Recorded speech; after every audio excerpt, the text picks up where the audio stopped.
বাহিনী এবং তার আইন শৃঙ্খলা রক্ষাকারী বাহিনী অথবা তাদের দোসররা সেই ল এনফোর্সিং এজেন্সির সদস্য যারা ছিল কিভাবে আমাদের আব্দুল গফফার ভাইকে রশি দিয়ে বেঁধেছে, কিভাবে আমাদের এম এ হক ভাইকে, আমাদের প্রয়াত দিলদার হোসেন সেলিম ভাইকে অমানুষের মতো আচরণ করে কিভাবে লাঠি পেটা করে নির্যাতন করে গাড়িতে তুলেছিল, সেই দৃশ্যটি অনেকেই দেখেছেন। আমি সেখানে উপস্থিত ছিলাম। আমরা আজকে এখানে উপস্থিত হয়েছি যে মানুষটি সারা জীবন নিঃস্বার্থভাবে বাংলাদেশ জাতীয়তাবাদী দলকে সুসংগঠিত করার জন্য নিরলস প্রচেষ্টা চালিয়েছিলেন, পরিশ্রম করেছেন।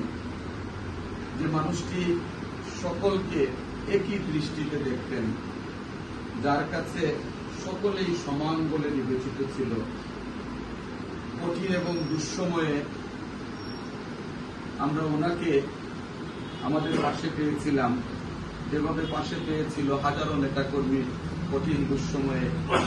আমরা আজকে সমবেত হয়েছে আমাদের সেই জেলা বিএনপির সাবেক সাধারণ সম্পাদক, সাবেক পিপি অ্যাডভোকেট আব্দুল গফফার ভাই স্মরণে আজকের এই দোয়া মাহফিলে আমরা প্রার্থনা করব, কায় মনোভাবকে মহান আল্লাহর কাছে শুধু এই দোয়াটুকুই করব, মহান আল্লাহ যেন আমাদের এই প্রিয় ব্যক্তিকে জান্নাতুল ফেরদৌস নসিব করেন। আজকে গফফার ভাই ছেলে এখানে উপস্থিত, ইমরান চমৎকার বক্তব্য দিয়েছে এবং সে যখন বক্তব্য দিচ্ছিল সেই 90 ছাত্র গণ অভ্যুত্থানের প্রসঙ্গ এনেছে। সেই সময় থেকে আমরা গফফার ভাইয়ের সাথে সম্পৃক্ত ছিলাম। আমার মনে আছে আমি একটি মামলায় জামিন নেওয়ার ক্ষেত্রে গফফার ভাইয়ের চেম্বারে আমার বাবা আমাকে নিয়ে গিয়েছিলেন এবং অত্যন্ত সম্মানের সহিত উনি আমার বাবাকে গ্রহণ করে ওনার চেম্বারে বসিয়ে আমাকে আইনি সহায়তা দিয়েছিলেন এবং ওনার সাথে অ্যাডভোকেট নুমান ভাই ছিলেন। আজকে আমি সেই দিনটির কথা মনে পড়ছে, সেই 92 এবং আজকে হচ্ছে 2025 সাল। আমি আজকে স্মরণ করছি সেই সময়গুলোর কথা, স্মরণ করছি যখন আমরা কঠিন দুঃসময়ে কোর্টের বারান্দায় হাঁটাহাঁটি করেছিলাম, যখন আমরা আমাদের আইনি সহায়তার জন্য সেরকম বিজ্ঞ আইনজীবীকে আমরা পাইনি। কঠিন সময়ে কিন্তু বিনা পারিশ্রমিকে আমাদের জননেতা, আমাদের শ্রদ্ধার পাত্র অ্যাডভোকেট জনাব আব্দুল গফফার ভাই আমাদের পাশে এসে দাঁড়িয়েছেন, আমাদেরকে আইনি সহায়তা দিয়েছেন। আমার পরিষ্কার মনে আছে উনি অসুস্থ হওয়ার পরে সম্ভবত 26 নং ওয়ার্ডে একটি সিন্নি বিতরণী অনুষ্ঠান ছিল, আমাদের কেন্দ্রীয় নেতারা উপস্থিত ছিলেন। সেই অনুষ্ঠানে উনি গিয়েছিলেন, আমাদের ফারুক ভাই ছিলেন। উনাকে তখন কিন্তু আমার দেখে অসুস্থ মনে হয়নি। উনি সবসময় খুবই পরিপাটি থাকতেন, ওয়েল ড্রেসড থাকতেন এবং সেই দিনও কিন্তু উনি ছিলেন এবং আমার সাথে উনার দীর্ঘক্ষণ কথা হয়েছে। উনি খুব হাসি মুখে বলেছিলেন আমাকে, অত সকাল আমি মরতাম নাই, পুরা সুস্থ আছি। এরকম একটি দৃঢ় মনোবল উনার মধ্যে ছিল, মানসিক সাহস অনেক বেশি ছিল। উনি অসুস্থ ছিলেন কিন্তু বাহ্যিকভাবে উনার আচরণ, উনার কথাবার্তা এবং উনার সাহসিকতা বুঝতে দেননি কাউকে যে উনি ভিতরে ভিতরে আসলেই অসুস্থ ছিলেন। সর্বদা হাসি মুখে কথা বলতেন, পরোপকারী ছিলেন, স্বচ্ছ রাজনীতিবিদ ছিলেন, সৎ ছিলেন, মানুষের সাথে হাসি মুখে কথা বলতেন। আমি জানাজার সময় এই কথাগুলো বলে মহান আল্লাহর কাছে বলেছিলাম যে হে মহান আল্লাহ রাব্বুল আলামিন, আমরা সাক্ষ্য দিচ্ছি এই মানুষটি অত্যন্ত ভালো ছিলেন, পরোপকারী ছিলেন। আমরা সাক্ষ্য দিচ্ছি এই মানুষটি সজ্ঞানে কোনোদিন কারো ক্ষতি করেননি। আমরা সাক্ষ্য দিচ্ছি উনি বিনা পারিশ্রমিকে উনি নির্যাতিত নিপীড়িত মানুষদের পাশে দাঁড়িয়েছেন। উনি কোনোদিন টাকার লুট করেননি, টাকার প্রতি উনার কোনো মোহ ছিল না। আমরা দেখেছি যে অনেক ক্ষেত্রে এই বিষয়গুলো নিয়ে বাদানুবাদ হয়, কিন্তু গফফার ভাইকে যখন যা দিয়েছে তখনই তা গ্রহণ করেছেন, কোনোদিন গুনে দেখেননি কি দিয়েছেন। এই জিনিসগুলো আজকে আমার মনে পড়ছে, কারণ দীর্ঘ সময় আমরা ওনার সাথে রাজনীতি করেছি। দীর্ঘদিন উনি জেলাবারে আইনজীবী হিসাবে দায়িত্ব পালন করেছেন এবং আমাদের জাতীয়তাবাদী পরিবারের নেতাকর্মীদের পাশে দাঁড়িয়েছেন এবং ওনার মৃত্যুর পরে জানা যায় যে উপস্থিতি ছিল, সেই উপস্থিতি প্রমাণ করেছে যে উনি মানুষের কাছে কত গ্রহণযোগ্য এবং প্রিয় একজন ব্যক্তি ছিলেন।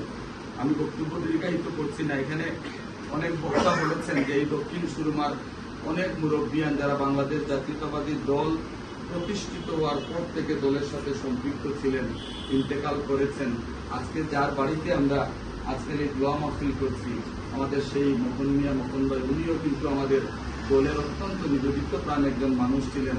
দলের দুঃসময়ে উনি কিন্তু দলে ছিলেন এবং সিলেটের একজন সালিশ ব্যক্তিত্ব এবং সকলের কাছে একজন গ্রহণযোগ্য ব্যক্তি ছিলেন। উনিও আমাদের মধ্যে নেই। আপনি তৈমুল খান বাদশাহী কথার কথা বলেছেন, উনিও আমাদের মধ্যে নাই। অনেকেই মৃত্যুবরণ করেছেন। আজকে আমরা এই দোয়ার মধ্য দিয়ে আমাদের প্রয়াত সকল মুরব্বিয়ানদের জন্য দোয়া করব, আল্লাহ যেন তাদেরকে জান্নাত নসিব করেন। এবং আব্দুল গফফার ভাইরা যে আদর্শ নিয়ে রাজনীতি করেছেন, যে সততা এবং স্বচ্ছতা নিয়ে রাজনীতি করেছেন, এটি যেন আমরা অনুসরণ করি। আমরা যেন বর্তমান প্রজন্মের যারা আছেন তারা যেন গফফার ভাইদের জীবনী থেকে এই শিক্ষাগুলো নিয়ে যেন আমরা আগামী দিনের পথ চলা নির্ধারণ করি, এটি আমার অনুরোধ থাকবে। ওনারা নির্লোভ ছিলেন, পরোপকারী ছিলেন। ওনারা কখনো নিজের স্বার্থ দেখেননি, দলের স্বার্থ দেখেছেন। ওনারা সবসময় মানুষের স্বার্থ দেখেছেন, নিজের স্বার্থ কখনো দেখেননি। উনি দিন শেষে কোর্ট থেকে কত টাকা নিয়ে বাসায় ফিরছেন সেটি উনার বিবেচ্য বিষয় ছিল না। উনি চিন্তা করতেন যে আজকে কতজন মানুষকে আমি সহযোগিতা করেছি, কতবার হেল্প করেছি, এটি উনাদের মাথায় থাকতো। এরকম একজন ব্যক্তি ছিলেন আমাদের আব্দুল গফফার ভাই। এবং দলের প্রশ্নে উনি কখনো কারোর সাথে আপোষ করেননি। দলের প্রশ্নে উনি কখনো কারোর সাথে আপোষ করেননি, কখনো দলের সাথে বিশ্বাসঘাতকতা অথবা বেইমানি করেননি। এটি বাংলাদেশ জাতীয়তাবাদী দলের একজন একনিষ্ঠ নিবেদিত প্রাণ মানুষ ছিলেন জনাব আব্দুল গফফার। উনার অগাধ বিশ্বাস এবং শ্রদ্ধা ছিল আমাদের দেশনেত্রী বেগম খালেদা জিয়ার প্রতি। এবং বিগত আন্দোলন সংগ্রামে আমাদের দলের ভারপ্রাপ্ত চেয়ারম্যান জনাব তারেক রহমান যে নির্দেশনা দিয়েছিলেন, সেই নির্দেশনা বাস্তবায়ন করার ক্ষেত্রে জনাব আব্দুল গফফার ভাই প্রথম সারিতে ছিলেন। আমরা ছোট্ট একটা কথা বলি, শেষ করব। এই সরকারের বিরুদ্ধে, যেটি শেখ হাসিনার বিরুদ্ধে, সেই আন্দোলন শুরু থেকে কিন্তু গফফার ভাই ছিলেন এবং উনি শেষ সময়ে এসে কিন্তু অসুস্থ ছিলেন, যে কারণে দুই একটি প্রোগ্রামে অথবা শেষ সময়ে উনি উপস্থিত থাকতে পারেননি। কিন্তু সারা জীবন দলের দুঃসময়ে পাশে থেকেছেন। আমরা এই সমস্ত মানুষগুলোকে যেন ভুলে না যাই, আমরা যেন সবসময় তাদেরকে শ্রদ্ধার সহিত স্মরণ করি।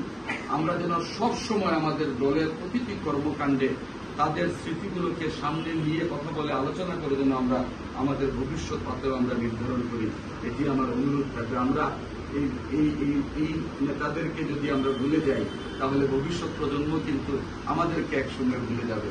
এখানে আজকে যে বাড়িতে আমরা কথা বলছি, এই বাড়িতেও কিন্তু বাংলাদেশ জাতীয়তাবাদী দলের নেতাকর্মীদের আনাগোনা ছিল। এখানে অসংখ্য অগণিত মিছিল, মিটিং, সভা হয়েছে, এটি অস্বীকার করার কোনো উপায় নেই। সুতরাং আমরা আমাদের পূর্বসূরীদের মনে রাখবো, যারা দলের জন্য নিবেদিত ছিলেন, তাদেরকে সবসময় আমরা আমাদের মনের মধ্যে সম্মান এবং শ্রদ্ধার সহিত লালন করে আমরা আগামী দিনগুলো আমরা নির্ধারণ করব। আমি আর বক্তব্য দীর্ঘায়িত করছি না। ধন্যবাদ। আজকের সভার সম্মানিত সভাপতি উনি